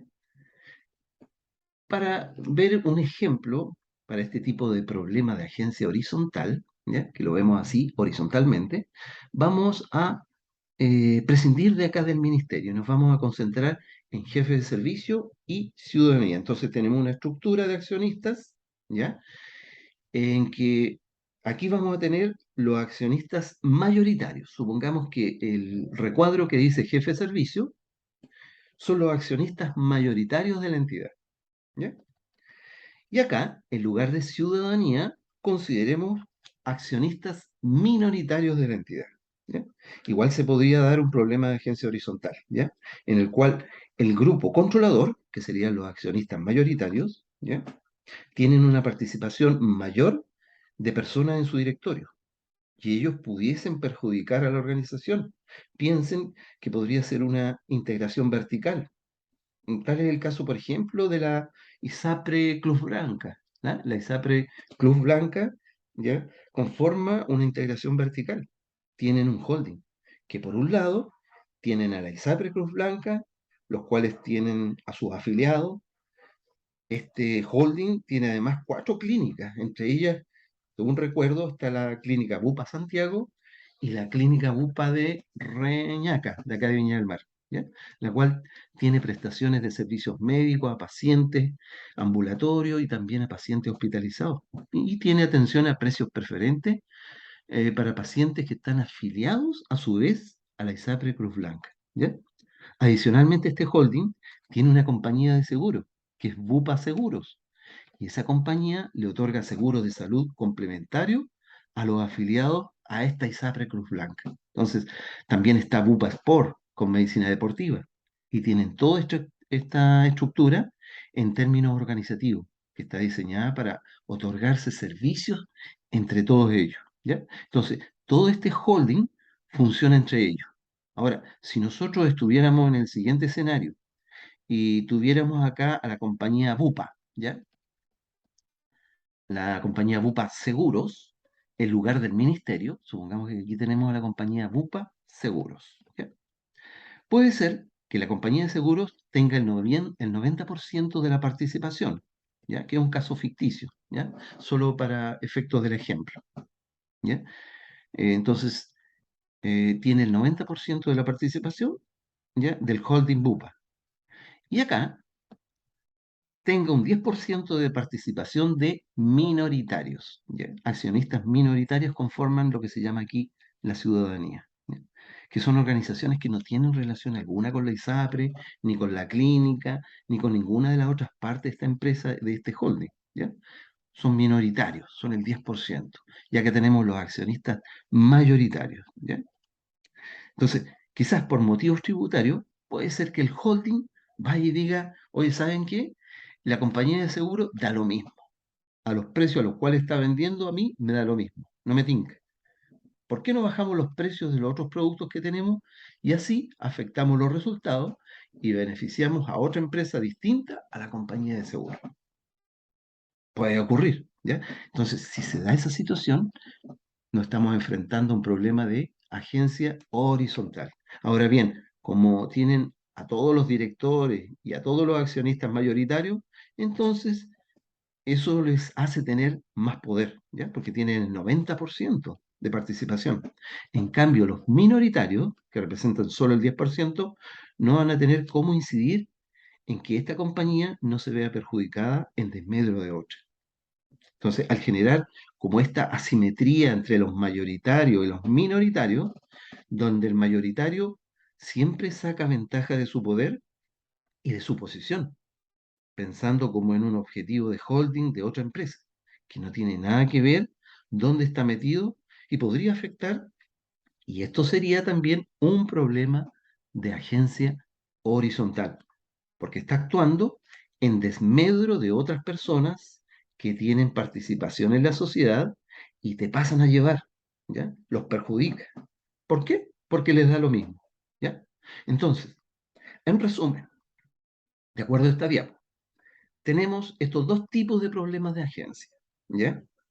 Tenemos el problema de agencia vertical, en donde existe gerentes versus dueños, o gerentes versus accionistas, o gerentes versus directorio, ¿ya? Entonces tenemos un directorio, o tenemos accionistas o dueños de la entidad versus los gerentes. El directorio, ¿ya? Los gerentes, en fin, perdón, el directorio acá, los accionistas, ¿ya? Tienen establecidos ciertos objetivos. Y lamentablemente el gerente acá persigue sus objetivos propios. Entonces, cuando eso ocurre, ¿ya? Se genera un problema de agencia de tipo vertical, ¿ya? Por otro lado, tenemos el problema de agencia horizontal, en el cual tenemos dos figuras que en teoría podrían ser similares, pero donde una tiene más poder, ¿ya? Como le había señalado que esta tenía el 90% de participación y esta tiene solo el 10%. Entonces, donde siempre hay una que tiene más poder que la otra, y esa que tiene más poder pasa a llevar a la otra con menor poder en pos de su beneficio propio, ¿ya? Entonces, cuando ésta actúa en beneficio propio y pasa a llevar a aquella que tiene menor participación, ¿ya? Se habla de problema de agencia horizontal, ¿ya? Entonces, si ustedes googlean problemas de accionistas minoritarios, se van a dar cuenta que se da mucho, ¿ya? Estos casos son llevados a la justicia. Otros casos es, por ejemplo, el de Sokimich, con estas sociedades de cascada, ¿ya? Que tomaban decisiones para una sociedad donde les daba lo mismo los minoritarios. Entonces, ejemplos tenemos muchos, ¿ya? Está el tema de blanco y negro también, ¿ya? En general, van orientados a asimetrías de información, donde una de las dos partes, que es el mayoritario, saca provecho en desmedro de la otra, o sea, la parte minoritaria, de una manera ilícita, ¿ya? Ese es el tema. Entonces, cuando siempre nos encontramos con mayoritarios, ¿ya? Que sacan provecho de los minoritarios, en desmedro de estos minoritarios y a favor de ellos, ¿ya? Y lo hacen de una manera ilícita, se generan los llamados problemas de agencia, ¿ya? Y dependiendo de la situación en que se dé, van a ser problemas de agencia verticales o problemas de agencia horizontales, ¿ya? Bien, aquí dice lo que nos convoca, ¿ya? Nosotros tenemos como una especie de tubería, ¿ya? Fíjense, por decirlo así, de manera que el resultado final de esta tubería, que ustedes ven aquí al lado derecho de la tubería, es la consecución de los objetivos. Entonces, por el lado izquierdo de la tubería, ¿qué hago yo? Meto la planificación, meto los presupuestos, meto las inversiones, ¿y qué pasa? Independientemente que nosotros tengamos todas las políticas, tengamos todos los controles, ¿ya? Tengamos todo, siempre van a haber riesgos durante el desarrollo de las operaciones del negocio. Entonces, no hay una empresa que sea perfecta y que funcione de una manera increíble. No, no la hay. Lamentablemente, en todas las organizaciones van a haber problemas. Y si alguno de ustedes ya hizo la práctica en una firma auditora, probablemente pueda dar fe de ello. ¿Ya? En el fondo, a uno lo mandan a auditar a una empresa que es muy grande. ¿Ya? Y uno dice, chuta, me voy a ver que voy a ver si parece que todo funciona como un engranaje, muy bien cronometrado y perfecto. Esa es como la primera impresión. Y muchas veces te das cuenta que a nivel organizacional son bastante desordenadas, ¿ya? Y están llenos de problemas, tienen muchas situaciones imperfectas, ¿ya? El auditor tiene que ir con los tarritos, ¿ya? ¿Se fijan? Que ir con los tarritos mitigando estos controles, cosa que no se vaya a inundar la organización y que no nos pase lo de Carrillion, ¿ya? Que es la segunda empresa constructora del Reino Unido que terminó quebrando, ¿ya? Entonces, en esta imagen, nosotros somos los que estamos tratando de tener una visión panorámica holística, ¿ya? Que todo interviene en una visión global de la organización, de modo de poder ser capaces de visualizar todas estas fallas y poder poner controles y mitigadores para que en lo posible cada vez caiga menos agüita. Esa es la idea, ¿ya? Así como lo muestra la imagen de esta diapo. Obviamente en un sentido figurado, por supuesto, ¿ya? Aquí, en esta diapo, tenemos un paper publicado por el profesor Gary Becker, ¿ya? En el año 1968, que habla acerca de la extensión del modelo base, ¿ya? Indicando que todo defraudador responde a un esquema de incentivos de este tipo. BI siempre debe ser mayor que CI por PI, ¿ya? Donde BI es el beneficio, ¿ya? Del acto regular. El beneficio que yo voy a obtener, ¿ya? Como defraudador, debe ser superior al costo penal o costo social que puede tener el acto ilícito, el cual voy a realizar, y eso multiplicado por la probabilidad de ser detectado ese acto, ¿ya? En teoría, lo que podríamos decir que habría riesgo de que una persona tome la decisión de defraudar, ¿ya? Siempre va a haber riesgo, ¿ya? En la medida que las fiscalías persigan, multen, encarcelen a los defraudadores y además se tenga por parte de las organizaciones sistemas súper efectivos que tengan controles rutinarios, controles internos, controles externos, la probabilidad de que en la organización exista un defraudador siempre va a ser mucho menor, ¿ya? Aquí tenemos riesgos, ¿ya? Que se deben administrar en términos operacionales. Una de las preguntas es, a nivel operacional, ¿ya? Aquí, a nivel operacional, ¿las soluciones las estamos entregando bien? ¿La operación la estamos haciendo de manera adecuada? ¿Ya? A nivel de gobierno corporativo, viene la pregunta, ¿estamos obteniendo los resultados que dijimos que íbamos a obtener? ¿Estamos haciendo las cosas en forma correcta? ¿Ya? Esos son los principales temas que nosotros tenemos que administrar. ¿De qué manera lo estamos haciendo? ¿Lo estamos haciendo bien? ¿Lo estamos haciendo mal? ¿Estamos acorde a lo que definimos previamente o nos estamos alejando de ello? Entonces, todo esto implica que en el fondo se debe administrar el valor de la organización, ¿ya? A continuación, les presento el modelo integral de la gestión de fraude, ¿ya? Entonces, Dentro de este modelo integral, fíjense aquí al centro, tenemos el CPAF, ¿ya? Que son controles y programas antifraude, los cuales, estos controles y programas antifraude, van a responder a la evaluación del riesgo de fraude, va a responder a las actividades de monitoreo, va a responder a compartir, a comunicar e informar los resultados, actividades de control antifraude y creación de un ambiente de control propicio, que va en línea, obviamente, y que la organización tiene como visión que todo esto va a funcionar de una manera adecuada y se va a poder detectar cómo funciona todo esto, obviamente, ¿ya? Entonces, identificar, ¿ya? Los factores o elementos que puedan dar origen a un fraude y los riesgos que ello conlleva, ¿ya? Monitorear la eficacia del programa y controles antifraude. Que exista una comunicación efectiva del programa y controles antifraude. Tono de alta gerencia, ¿ya? Códigos de conducta, canales éticos, ¿ya? Los valores que estén obviamente declarados, ¿ya? Eso es súper importante. Que estén en la intranet, que existan murales, ¿ya? Y que exista una relación o mapeo de los riesgos de fraude identificados con las actividades de control, que en el fondo yo como organización sea capaz de ver dónde estoy más expuesto a situaciones de fraude, es decir, de qué manera yo los puedo administrar, ¿ya? Entonces, vamos a profundizar todo lo del fraude después, chicos, ¿ya?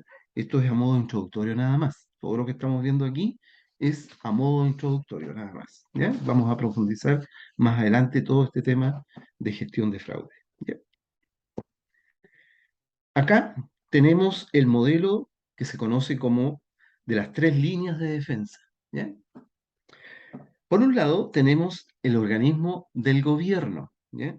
El consejo, el comité de auditoría, los cuales se encuentran en la parte alta del organigrama a nivel del directorio, ¿ya? Luego tenemos la alta dirección, que es la directiva que tiene la organización, obviamente, ¿ya? Luego, más abajo, tenemos tres líneas de defensa, ¿ya? La primera línea de defensa, la segunda y la tercera línea de defensa que se llama, ¿ya? Bueno, la primera línea de defensa, eh, están aquí los controles que definió cada una de las gerencias y las medidas de control interno que estableció cada una de las gerencias, ¿ya? En segunda instancia, tenemos los controles financieros en la segunda línea de defensa, los cuales fueron definidos por la administración, luego cuáles fueron los estándares de seguridad que definió la organización, la gestión de los riesgos, la calidad de los datos que yo voy a utilizar, la inspección de los procesos y finalmente el cumplimiento. Todo eso en la segunda línea de defensa. Y en la tercera línea de defensa, recién entramos nosotros, ¿ya? En teoría, la auditoría interna va a ir en línea a revisar cuáles son los controles definidos por la organización, ¿ya? Cuáles son las medidas de control interno, en qué medida lo está haciendo, si lo hace o no lo hace, si es suficiente o no es suficiente, pero ojo, estamos al final, ¿ya? Después viene la auditoría externa. Por otra parte, los organismos fiscalizadores, ¿ya? Como son la CMF, el Servicio de Impuestos Internos o cualquier otro organismo externo fiscalizador, ¿ya? Entonces, el modelo mejora la comprensión de la gestión y el control de los riesgos mediante la aclaración de roles y deberes. O sea, cuando alguien de la gerencia te diga, oiga, el auditor, tú tienes que estar preparado, hay que responderle. Hey, ustedes tienen que decirle, esto no es así. Lamentablemente tenemos dos líneas de defensa. Quien es dueño del riesgo eres tú, y no nosotros como auditores. Yo te puedo ayudar, ¿ya? Yo te puedo opinar y te puedo aconsejar, pero el dueño del riesgo eres tú, y eres tú el que tiene que preocuparse de que todo esto funcione. En el fondo, es parte de las jefaturas, es responsabilidad de las supervisiones, ¿ya? Es parte de la misma administración la que tiene eh, la responsabilidad de gestionar los riesgos, ¿ya? Nosotros como auditores podemos solo apoyarlos, ¿ya? Aconsejarlos, pero nada más, no podemos participar, no podemos involucrarnos en la gestión de riesgos, ¿ya? Porque nosotros en definitiva somos los controladores, somos los que tenemos que auditar, ¿ya? Entonces no podemos hacer pegas operativas y a la vez ser juez y parte, ¿ya? Entonces, aquí dice, su premisa subyacente es que bajo la supervisión y dirección de la alta administración y de la junta directiva, se separan tres grupos o líneas de defensa dentro de esta organización, lo cual es necesario para una gestión y control de riesgo eficaz. O sea, el establecimiento de estas tres líneas de defensa tienen el propósito, ¿ya? Para que se pueda gestionar y controlar todo el riesgo de forma eficaz, ¿ya? En términos generales, así funciona la línea de defensa, ¿ya? Tranquilos jóvenes. Esto es solo, repito, introductorio, ¿ya? Profundizaremos estos temas de riesgo en las próximas clases después de la prueba, ¿ya? En el sector público, ¿ya? El tema funciona de manera muy similar, ¿ya? Lo único que cambia es algunas figuras nada más, ¿ya? Entonces, arriba tenemos el presidente de la República. Luego tenemos el CAIG, que es el Consejo de Auditoría General de Gobierno, ¿ya? Que es como el departamento o la unidad de auditoría interna del gobierno, ¿ya? Tenemos las jefaturas del servicio o entidades gubernamentales. La primera, la segunda y la tercera línea de defensa, igual, ¿se fijan? Entonces, la primera línea de defensa son los controles operacionales y las medidas de control interno, pero en general es lo mismo, ¿ya? Cambia un poco, como por ejemplo, en vez de la auditoría externa, está la CGR, la Contraloría General de la República, ¿ya? En vez eh, de la auditoría externa, ¿ya? Y en vez de los reguladores externos, tenemos el Congreso Nacional con los diputados y senadores, pero funciona básicamente en la misma línea y funciona con la misma lógica del área privada, ¿ya? Respecto al compromiso del directorio y la gerencia, tenemos, por ejemplo, por el lado izquierdo, tenemos las áreas de apoyo, ¿ya? Por abajo, tenemos la certificación del modelo de prevención de delitos, ¿ya? Hay organizaciones que están obligadas a tener diseñado y certificado un modelo de prevención de delitos, a los cuales pudiera estar la organización expuesta, ¿ya? Esto me va a permitir retroalimentar y administrar los riesgos, generalmente, estos riesgos de fraude, a los cuales siempre la organización está expuesta, ¿ya? Entonces, las empresas que están obligadas a estar certificadas frente a un modelo de prevención de delitos tienen que definir procedimientos generales, normalmente a través de matrices de riesgo, las cuales van a definir los delitos a los que pudieran estar expuestos. Entonces, tenemos portafolios de ciertas normativas, ¿ya? Que afectan a la organización o a delitos a los cuales está expuesto de tipo medioambiental o de otro tipo. Y la administración debe ser capaz de administrar todos esos riesgos. Entonces, va a definir a un encargado de prevención de delitos y va a ser este encargado quien tendrá la tarea de socializar todos estos tipos de situaciones con todas las áreas dentro de la organización y derivar también en ellas la gestión o la administración de cada uno de los riesgos a los cuales pudiera estar expuesto, ¿ya? Entonces, este encargado de prevención del delito tiene que interactuar con cada una de las áreas, ¿ya? E involucrarla en la administración de la gestión de riesgos, ¿ya? Porque todas las áreas están expuestas de una u otra manera, en mayor o menor medida, están expuestas a riesgo, ¿ya? Entonces, cada una de las áreas, cada uno de los jefes de área, tiene que administrar el riesgo también, ¿ya? Entonces, va a existir el monitoreo por parte de la organización, van a existir correcciones cuando los monitoreos no funcionen, se van a definir controles preventivos y controles detectivos, ¿ya? Se van a establecer comités de ética, con roles y funciones que estarán muy definidos de cada una de las personas que intervengan en el sistema de certificación de este modelo de prevención de delitos, ¿ya? Y por otro lado, vamos a tener instrumentos laborales, ¿ya?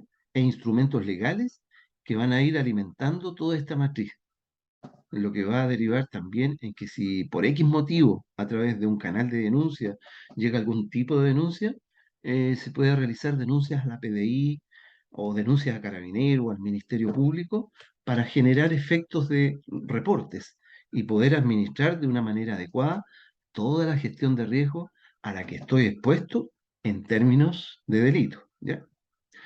Este tema lo vamos a profundizar en las próximas clases también. Así que tranqui, ¿ya? Todo esto, insisto, es a modo introductorio, nada más, ¿ya? ¿Cuáles son las señales de alerta? Bueno, son aquellos comportamientos o características de ciertas operaciones, personas o funcionarios que nos podrían conducir a detectar una operación sospechosa de delitos funcionarios, que son los que se hacen en el sector público, lavado de activos o financiamiento del terrorismo, ¿ya? Entonces, aquí cuando se habla del financiamiento del terrorismo, me refiero al caso específico de Chile, por ejemplo. Contrario a lo que uno piensa, hay hartas medidas que van en línea con la prevención del lavado de activos o del financiamiento del terrorismo, ¿ya? Puede darse que alguna organización que dentro de sus intereses sea el financiar a lo mejor a grupos terroristas, ¿ya? Entonces, en el caso del lavado de activos es bastante fácil, ya que hay actividades ilícitas que dan origen al lavado de dinero y que son como blanqueados, ¿ya? Eso los vamos a ver también después, ¿ya?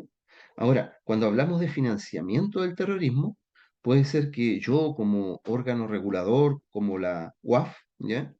Que es la Unidad de Análisis Financiero, tengo que ser capaz de entregar elementos que no existen instituciones como bancos o como fondos de inversión u otros que no depositen dinero en empresas que tengan como objetivo entregar dinero a organizaciones criminales, ¿ya? Un claro ejemplo actual, por ejemplo, es el tema de la Araucanía. A lo mejor hay una organización que le conviene que estén los mapuches dentro de la Araucanía, con harto poder, ya que pueden sacar a lo mejor beneficios económicos de un loteo de tierra que quizás está más barato, ¿ya? Entonces, puede ser que una organización esté entregando dinero a través de su empresa. ¿Para qué? Para financiar actos terroristas. De modo que prime el caos. Y de ese modo, si hay caos en la región, a lo mejor esta empresa puede sacar beneficio, ¿ya? Veamos el tema del financiamiento regular de la política. Veámoslo así. Por ejemplo, cuando Penta, ¿se acuerdan? Estaba financiando a todos a través del uso de boletas de honorario electrónicas, electrónicas falsas, por supuesto, a los políticos para poder obtener algún tipo de dividendo, ¿se acuerdan? Y mejorar las leyes y cosas así. Bueno, se podría dar esa misma figura, pero que a través de esas boletas se esté financiando a lo mejor a grupos terroristas que ayuden a conseguir algún tipo de propósito, ya sea conseguir tierras más baratas o si se va a instalar alguna empresa maderera, por ejemplo, en la zona de Arauco, haciéndole competencia maciza, por ejemplo. Yo les pago a estos órganos terroristas, quienes tienen otro propósito, distinto al mío como empresa, ¿ya? Y para poder sacar un beneficio económico de esta situación en el fondo en términos de estándares internacionales, cuando hablamos de Colombia u otros países que tienen guerrillas armadas, ellos pueden decir que situaciones como esa es muy normal, pero acá en Chile, ¿por qué no tenemos? ¿Ya? Porque en teoría igual estamos expuestos a que capitales chilenos terminen en países como Colombia u otros países que tengan conflictos armados, que indirectamente la organización se vea involucrada con el financiamiento de este tipo de organizaciones. Entonces, en términos de estándares internacionales, la idea es tener como en consideración que yo, como organización, estoy obligado a tener procedimientos que vayan en línea con evitar que dineros que administra mi organización terminen en empresas que están blanqueando capitales o en empresas que están derechamente teniendo vínculos con el terrorismo, ¿ya? Entonces, tipos de señales de alerta que se pueden dar en el sector público. Podemos ver transacciones financieras sospechosas utilizando fondos públicos. algo que en realidad es totalmente atípico, ¿ya? Cuando yo tengo una organización, está funcionando normalmente bajo estándares normales. Entonces, cuando hablo de transacciones financieras, me voy a ir al registro contable de las operaciones, a la trazabilidad que yo tengo en términos de software y todas esas cosas, ¿ya? Entonces, si por regla general mi empresa opera de forma regular, de lunes a viernes, en un horario, supongamos, de 9 a 18 horas, y nadie efectúa operaciones fuera de ese horario, yo puedo hacer un análisis de transacciones diarias, ¿ya? Y con ese análisis lo que hago es buscar transacciones que vayan en horarios distintos al regular, ¿ya? A ese entre 9 y 18, que se hayan realizado, por ejemplo, sábado, domingo o en algún día feriado y a lo mejor fuera de horario, y que puedan ser obviamente sospechosas, ¿ya? Entonces, transacciones efectuadas con fondos públicos, es decir, del sector público, o con fondos privados de la organización, ¿ya? Todo lo que es sospechoso es porque es atípico, ¿ya? Entonces, cualquier transacción efectuada fuera de esos horarios, para mí, se va a transformar en una operación sospechosa y ahí es donde tengo que hincarle el diente, ¿ya? Otro tipo de señal de alerta son las licitaciones y compras públicas, que son adjudicadas normalmente por empresas que fueron recién creadas, ¿ya? Ahí eso es sospechoso, obviamente, ¿ya? Por personas expuestas políticamente, también. Esa es otra señal de alerta. Otra señal de alerta es el comportamiento atípico de los empleados. Por ejemplo, empleados que nunca han presentado una licencia médica o que no lo han hecho, pero en años, también es sospechoso, ¿ya? Y otro tipo de señal de alerta que nos puede dar de que está ocurriendo algo extraño, ¿ya? Son funcionarios de la administración pública que tienen un estándar de vida que no es coherente con su nivel de renta, ¿ya? Tales como, por ejemplo, generales de ejército, que se ha visto harto, ¿ah? Eso lo recuerdan muy bien ustedes.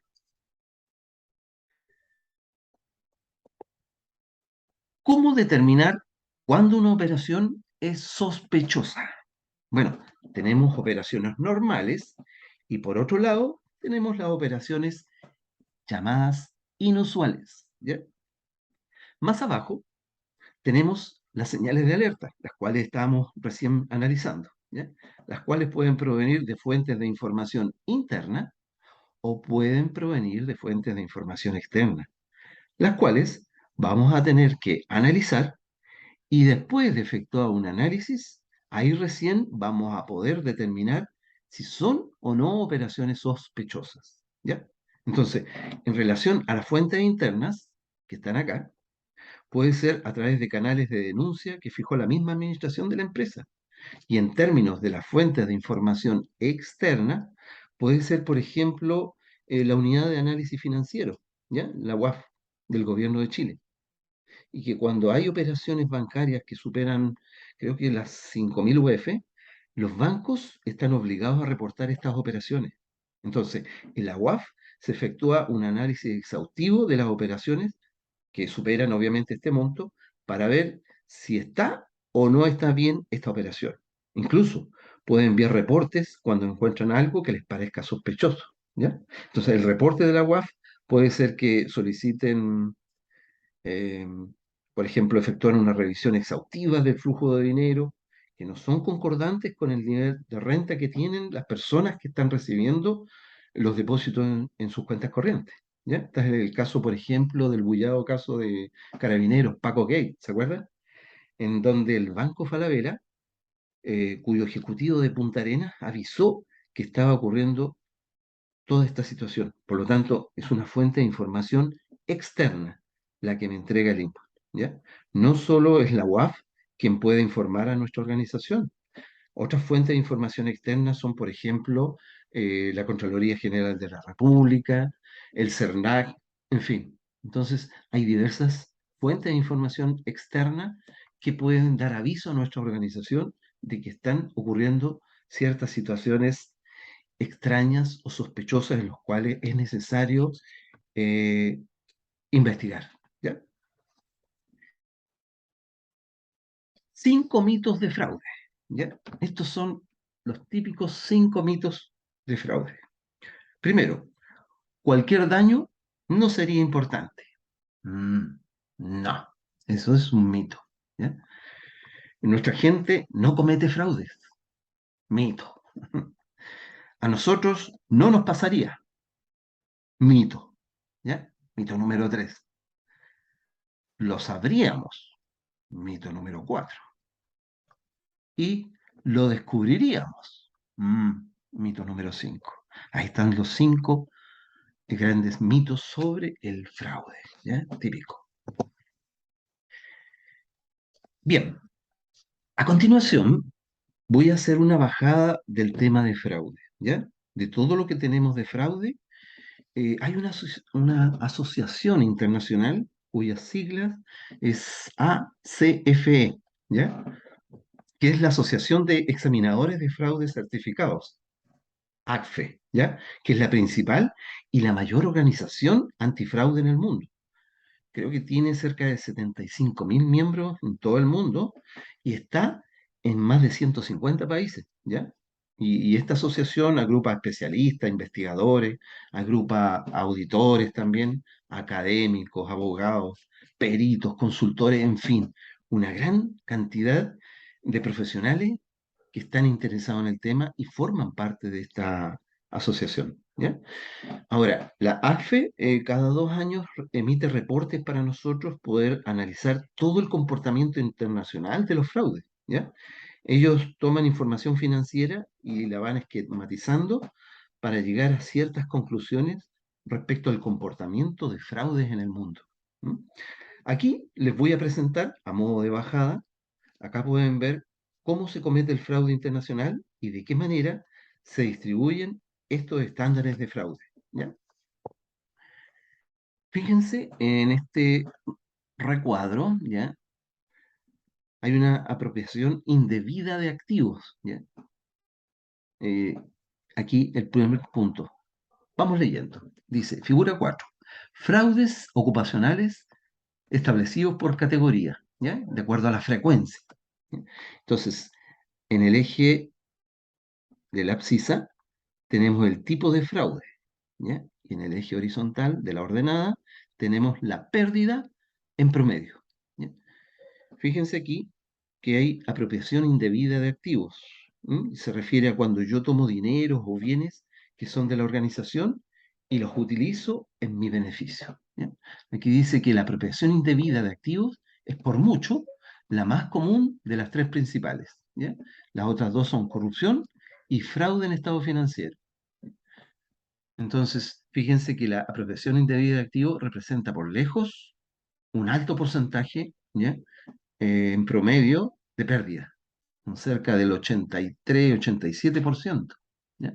Estos esquemas tienden a causar las menores pérdidas de las tres categorías. O sea, a pesar de que la apropiación indebida de activos tiene un alto porcentaje de incidencia, ¿ya? De pérdida, que representa un 83%, en magnitud, en miles de dólares, es la que menos representa, ya que lo vamos a ver en el recuadro siguiente. En cambio, el fraude en estados financieros, en incidencia porcentual, fíjense que no alcanza ni siquiera el 10%. Pero como vamos a ver en el cuadro siguiente, ¿ya? El fraude en estados financieros representa la mayor relevancia en cuanto a miles de dólares, ¿ya? Fíjense, estos esquemas tienden a causar las menores pérdidas de las tres categorías, con una pérdida mediana esta, la apropiación indebida de activos, con una pérdida de 125.000 dólares por fraude, ¿ya? Y en el otro extremo, que es el fraude en los estados financieros, que ocurrió en menos del 10%, la incidencia de los casos, pero a pesar de ser una incidencia de un 10% aproximadamente, ¿ya? Generó una pérdida en promedio de casi 1.000.000 de dólares. Entonces, por fraude. Los esquemas de corrupción se encuentran en el medio, ¿ya? Aquí en términos de frecuencia y pérdida generada, ¿ya? Que representan aproximadamente el 35% y en magnitud, en dólares, cerca de 200.000 dólares por fraude por concepto de corrupción, ¿ya? Fíjense, aquí está. Vuelvan al de arriba. En la primera gráfica está la apropiación indebida de activos, segunda corrupción y la tercera fraude en estados financieros. la mayor incidencia porcentual es la apropiación indebida de activos.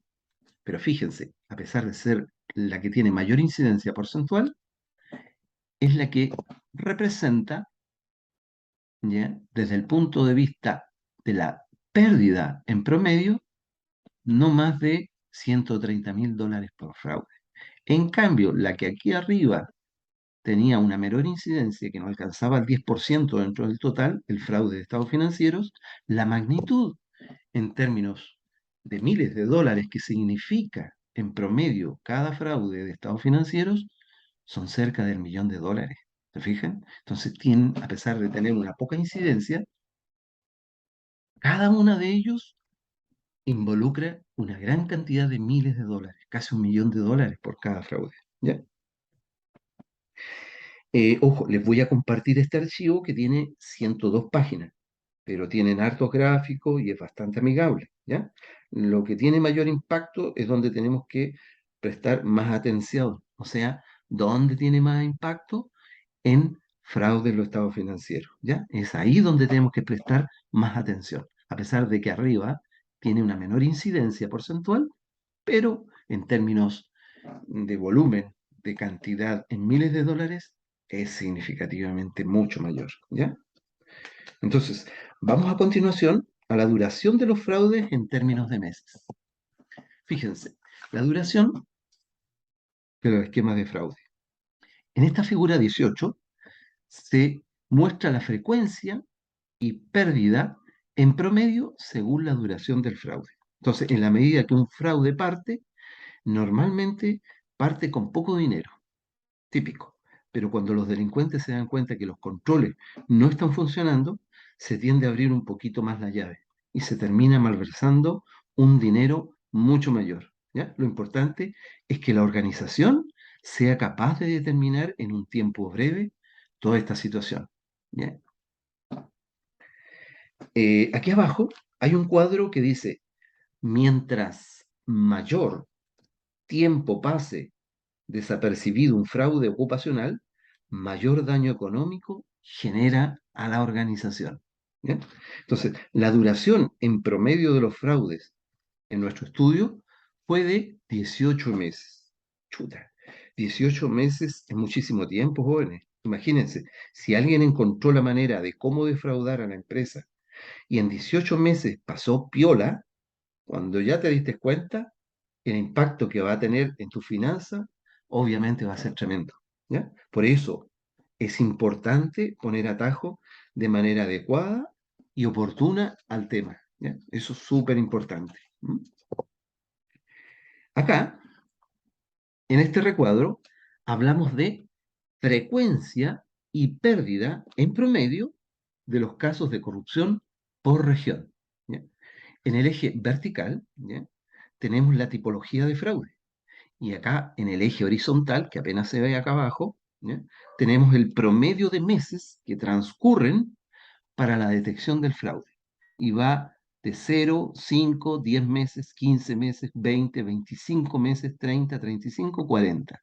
Fíjense que la mayor, dentro de las tipologías de fraude, ¿ya?, muchas bordean cerca de los 24 meses.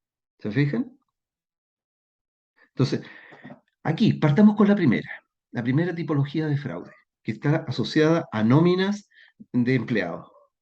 Aparece con un promedio de 24 meses en que tardan en ser detectado este tipo de fraude, ¿ya? Entonces puede darse el caso, por ejemplo, de pago de nóminas a empleados que tenemos, por ejemplo, los empleados fantasmas, ¿ya? O también el caso de los empleados que no van a trabajar y se les paga, ¿ya?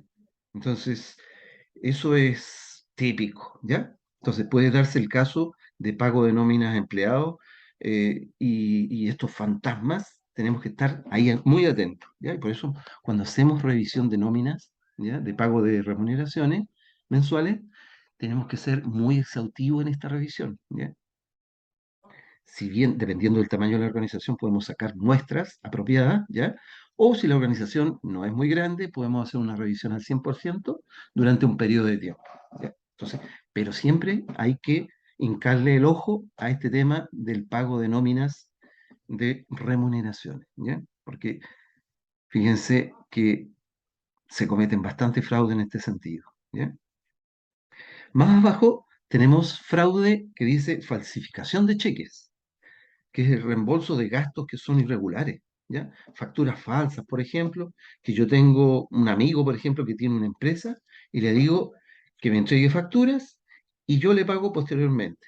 Y después me voy 50 y 50, o bien 80 y 20, ¿ya? Este tema de facturación o boletas de honorario es bastante común, ya que se contrata un servicio que en la práctica nunca se prestó y después, cuando se paga, se reparte el dinero y mayoritariamente al defraudador y en un menor porcentaje la persona que facilita la boleta de honorario o la factura, ¿ya?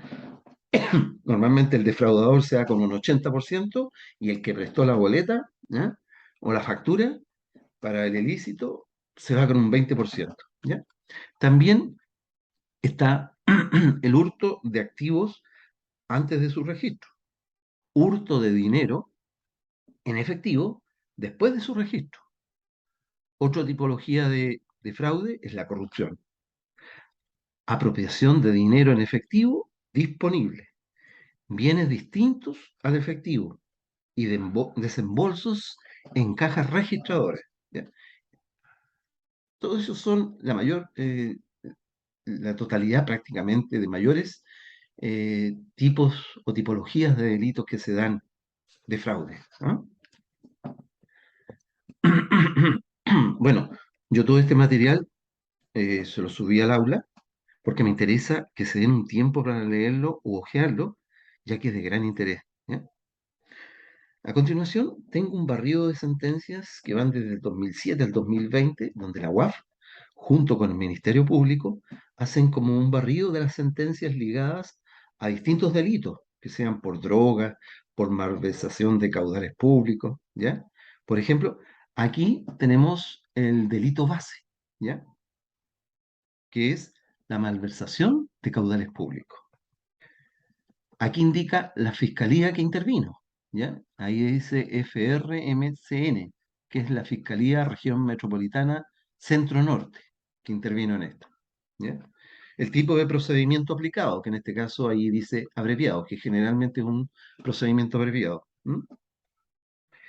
El número de condenados, en este caso fueron 8, acá fueron 3, ¿ya?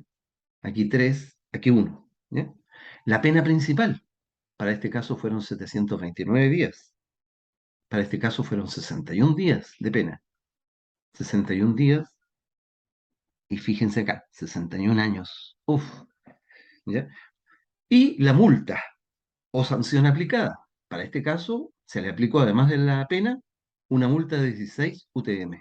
Aquí, aparte de esta pena de 61 días, se le aplicó una multa de 15 UTM, ¿ya? Entonces, a veces las multas o las sanciones no son tan significativas, lamentablemente, ¿ya?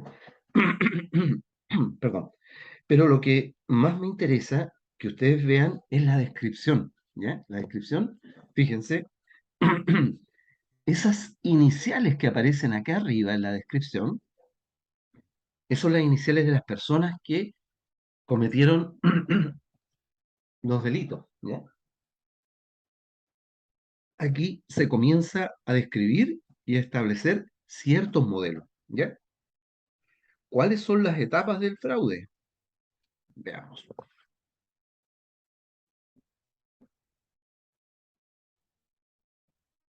Señales de alerta detectadas, fíjense.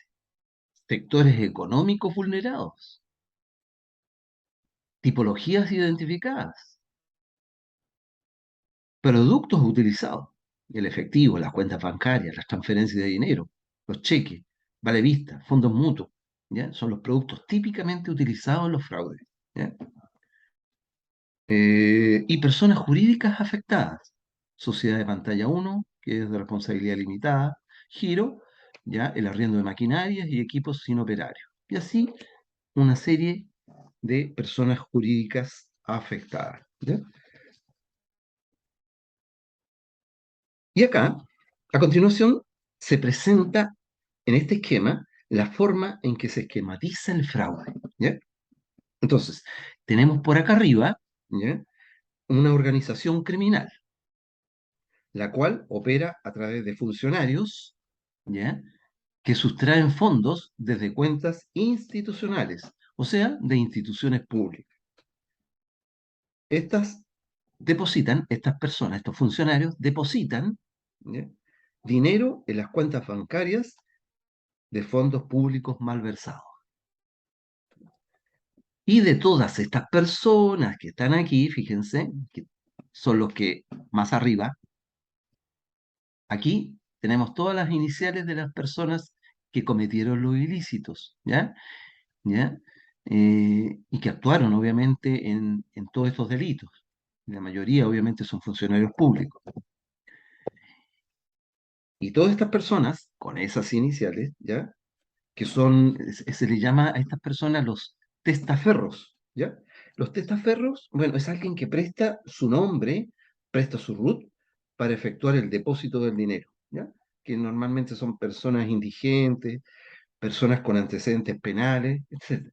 O sea, no una persona que no haya cometido delito alguno va a ser tan fácil que se preste para estos ilícitos. Normalmente son este tipo de personas. Y esas personas, como les señalaba, ¿ya? Que prestan su nombre, prestan su RUT para que le hagan los depósitos, ¿ya? Producto de todos estos ilícitos, se les llama a estas personas testaferros, ¿ya? Entonces, el testaferro generalmente se queda con un porcentaje menor del dinero. Entonces le dicen al testaferro, oye, ¿te quieres ganar tanta cantidad de dinero? Sí, bueno, ya. Entonces préstame tu carnet porque te vamos a transferir cierta cantidad de dinero. Bien, po. Entonces le transfieren a estos testaferros y obviamente después viene el testaferro, va, hace el giro del dinero, ¿ya? Y supongamos que son 7 millones de pesos, entonces un 80% normalmente, o un 90% del dinero depositado, eh, se lo lleva el funcionario que comete el ilícito y el testaferro se queda con un menor porcentaje, ¿ya? Entonces, esto como es lavado de activos, en teoría, llega este dinero al testaferro. Después, ¿qué se hace con el dinero? ¿Ya? Bueno, el dinero el testaferro lo puede girar, ¿ya? O lo puede depositar en un fondo mutuo. Entonces hay sociedades bancarias en las cuales se lava el dinero, ¿ya? Sin que la sociedad bancaria esté coludida, digamos, ¿ya? Pero sí se hace en las entidades bancarias. También se emiten cheques, ¿ya? ¿Se fijan? Ahí se emiten cheques. Eh, ahí hay una sociedad pantalla por acá, sociedad de pantalla 5, sociedad de pantalla 6, ¿ya? Sociedad de pantalla 4, ¿ya? Las sociedades de pantalla en el fondo son sociedades de papel que en teoría solo fueron constituidas para defraudar. O sea, no tienen otro propósito. Es como cuando uno va a un restaurante, no sé si les ha pasado, y en el restaurante no hay nadie, güey. Nadie atiende, no tiene mayor publicidad, no tiene tabla de menú. Entonces uno se pregunta, ¿para qué está esto? En realidad está siendo utilizado como fachada para poder lavar dinero, ¿ya? Entonces, se compran vehículos, ¿ya? Se compran propiedades, ¿se fijan? Se compran inmuebles, y ahí están los vehículos, otra sociedad bancaria, más compra de propiedades. Este archivo, jóvenes, se los voy a compartir. Y van a ver el caso de los narcotraficantes, ya que la mayoría de los casos de lavado de dinero en Chile es efectuado por organizaciones que están relacionadas con el tráfico de drogas, ¿ya? Entonces, como se van a dar cuenta, independiente del nivel de sofisticación que tenga cada uno, la mayoría de las veces opera de manera parecida al dinero que proviene del tráfico de drogas, ¿ya? Este tema se los presento porque considero muy interesante poderlo compartir con ustedes. Bien, jóvenes, llegó hasta aquí con la cápsula de introducción de riesgo, ¿ya? Entonces, tal como les mencioné en mi correo del día 14 de septiembre, ¿ya? Hasta esta PPT sería la materia a controlar en la primera prueba de cátedra del próximo miércoles 28 de septiembre, ¿ya? Lamentablemente, por motivos de paro estudiantil, no pudimos efectuar la prueba de cátedra que teníamos programada para ese miércoles 14, ¿ya? Por lo tanto, Ese día miércoles yo les subí los PPT asociados a la clase de introducción de riesgo, ¿ya? La cual también entra para la prueba, ¿ya? Recuerden que en la prueba de cátedra entra toda la materia vista hasta la clase anterior, ¿ya? No quise dar la materia por pasada, solo con subir los PPT ese día. Yo preferí mejor darme un tiempo, ¿ya? Y grabarle esta cápsula para que lo complementen al PPT que yo les subí, ¿ya? Respecto a los archivos que se encuentran en el aula virtual, pienso que ustedes tienen que leerlos en la medida que se sientan cómodos, ¿ya? O sea, yo le estoy subiendo material, ¿ya? Entonces, hay harta información como son las nagas, los cosos, hay normativas, libros que le he subido. En realidad, no espero que obligatoriamente ustedes los vayan a leer, pero si lo hacen, genial, ¿ya? Ahora, de manera general, con lo que nosotros hablamos en clases, ¿ya? Todo lo que vemos en clase y lo que yo les entrego a través de las cápsulas, ustedes deberían ser capaces de aprobar la asignatura, ¿ya? Bueno, de hecho, no es el caso, pero el tema del control, las notas estuvieron relativamente muy buenas, ¿ya? Salvo algunos rojos, obviamente, que siempre hay, pero en general las notas estuvieron muy buenas. Asimismo, pienso que ustedes viendo y revisando las cápsulas, ¿ya? Leyendo y estudiando la materia asociada, debería irles bien también en la prueba de cátedra que tenemos el miércoles 28, ¿ya? Entonces, como hay material que yo considero interesante, es importante que ustedes tengan conocimiento. Y en la medida que quieran ahondar un poco más en esos temas, entonces siéntanse con la libertad de hacerlo. Y una vez estando titulados, ustedes van a poder tener abundante material y podrán consultar en ese material todas las dudas que le vayan asaltando durante el transcurso de su desempeño profesional, ¿ya? La mayoría de las cosas que yo voy a dejar en la parte superior, correspondiente a material incorporado en la primera clase, en general es material de apoyo, que si ustedes quieren podrían profundizar, pero no que se sientan con la obligación de hacerlo, ¿ya? Es información en general, súper útil, pero lo dejo a su criterio y a su carga académica también, ¿ya? La bajada que le puedan hacer a toda esa información. Entonces, todo lo que entre los controles, ¿ya? Las clases o en las pruebas, se lo voy a decir explícitamente, para que lo tengan bien claro, ¿ya? Por lo tanto, en la prueba integral del miércoles 28 entra toda la materia vista desde la primera clase hasta el material de introducción a los riesgos, visto en la PPT actual, esta que tenemos acá, y que yo les subí ese día miércoles. ¿M? Bien, chicos, chicas, nos encontraremos entonces próximamente el miércoles 28 en la primera prueba de cátedra y que comienza esta prueba a contar de las 19 horas en la sala 38. Y la duración que tiene esta prueba de cátedra es de 1 hora y media. O sea, comenzamos a las 19 horas en punto. Yo voy a llegar antes, por supuesto, así que si que pueden llegar antes, mucho mejor. Y la prueba termina a las 20:30 horas. Así que, ojo, el alumno o la alumna que llega más tarde, si alguien llegó a las 19:15, 19:10, 19:20, va a tener menos tiempo para desarrollar su evaluación. Por eso les insto a que sean lo más puntuales posible, ¿ah?